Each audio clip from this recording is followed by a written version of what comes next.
And now we have a part of the committee hearings where you get questions from members. And this is a 7-minute round, and I shall begin with Ms. de Brussen for the Liberals. Bonjour et merci pour votre témoignage. Je suis une députée et la mère de 2 filles. Et je trouve que c'est important de parler de l'hymne national et parler de notre histoire. Alors je suis d'accord qu'on doit vraiment regarder à notre histoire quand on va penser à ce qu'on parle de faire aujourd'hui. So we look at the original words. And in 1908, it was true patriot love, thou dost in us command, which, as you said dost in us. I hear me in those words. I have to say, it includes me. But the words were changed. When I look at it, and I'll get to my question because it's important we consider this.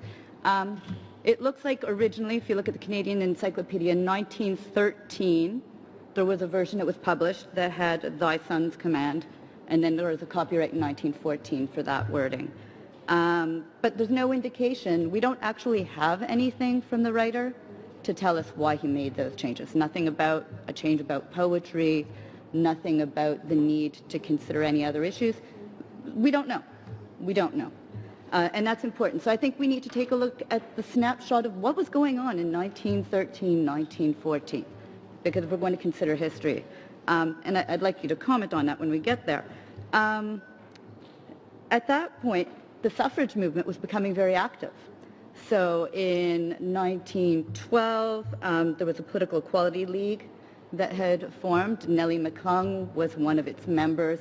And in 1914, they launched a play called The Women of Parliament. And that was very funny because, in fact, women couldn't be in Parliament. If we were having this discussion at that time, I wouldn't be here. So they were taking this play on the road to get people to think about it. And so then women did get the right to vote about 4 years after the copyrighted change. First time some women in this country were allowed to vote federally was in 1918. And then in 1921 was the first time that some women in this country were not only able to vote, but to be elected. And this is important to my personal history when I'm looking at this, because the first female MP elected in 1921 was Agnes MacPhail. And she is from East York, which is part of my riding. So that's my history and a women's history when we're looking at that, but also a very important part of Canadian history.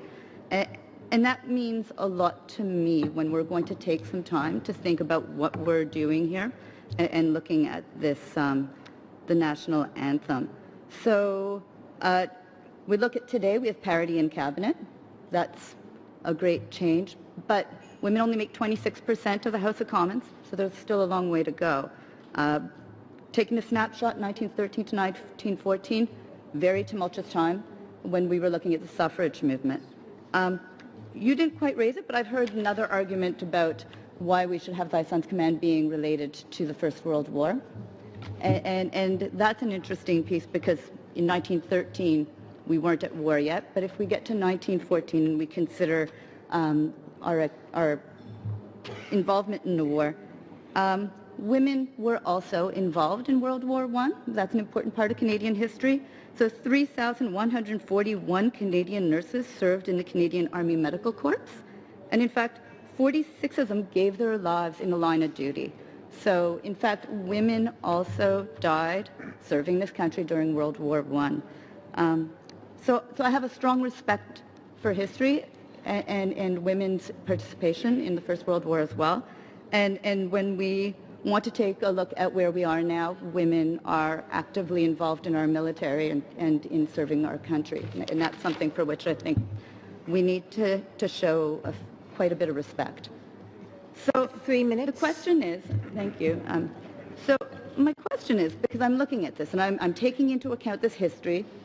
Where were we? We were looking at the women's suffrage movement and an active time when we were talking about including women.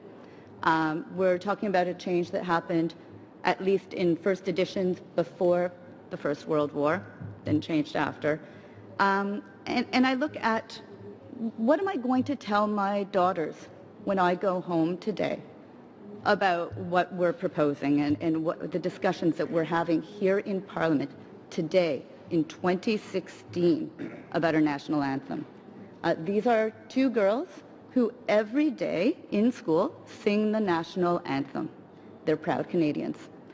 And so looking at this, what you're proposing is an objection to amending back to the original version, really, the wording of our national anthem to make it inclusive of all genders. I want to know, what do I tell them about the fact that a historian came to Parliament and testified today that in order to honor our history, we need to exclude them? And if I can add to that, because I would be really interested in hearing your answer to this, how do I explain to my daughters that their true patriot love is not relevant to our country?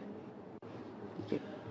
Well, Madam Chair, I think you would be misinforming your daughters if you told them that that was the case, and so would their teachers, because, as I said fairly clearly in my opening remarks, the words "thy sons" are not exclusive in the context of our tradition. It may be that in schools nowadays, people are not taught much about that deeper tradition, and therefore when they see "O Canada," they think, hang on here, there's something wrong with this. This is sexist. This is not gender neutral.